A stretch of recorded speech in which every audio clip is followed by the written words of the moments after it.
I'm a little worried about these Lions. And when I say worried, I'm not saying that they're not going to make the playoffs or anything crazy like that. But I am worried about their chances to win the Super Bowl because it's not looking great. And this is a really good reminder about how hard it is to actually win the Super Bowl.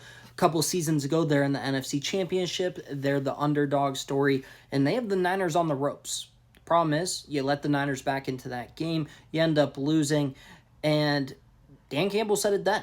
We might never get back here. Last year, they're the team of destiny. They're not sneaking up on anybody. They're arguably the best team in the league for a majority of the season. Guess what? They got caught lacking.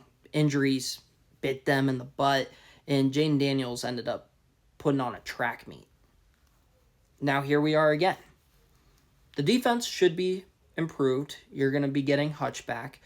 But the offensive line, which was the strength of the team, I think that they were just as dominant, if not more dominant than Philly during the regular season at least. You lose Kevin Zeitler. He goes to Tennessee. Now Frank Ragnow, who is the second best lineman on the team, only behind Sewell, he's retiring. Retiring at the age of 29. You can read his Instagram post here. He basically just is not healthy. This is one of the toughest guys I've ever seen play.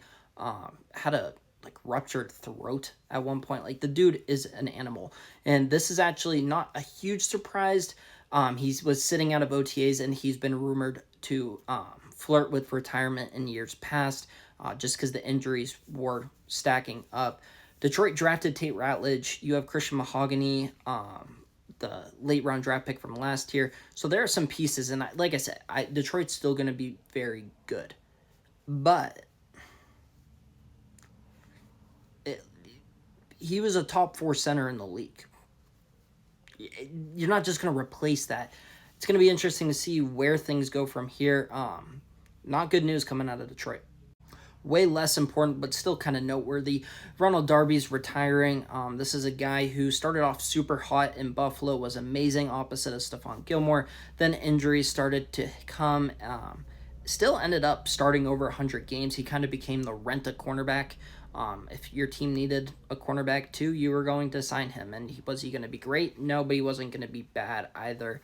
Won a Super Bowl in Philly, so Ronald Darby also retiring. Lots of linemen retiring so far this year. Ragnow, which kind of reminds me of Travis Frederick. A couple of Travis Frederick's former teammates, Tyron Smith, Zach Martin. A lot of linemen retired.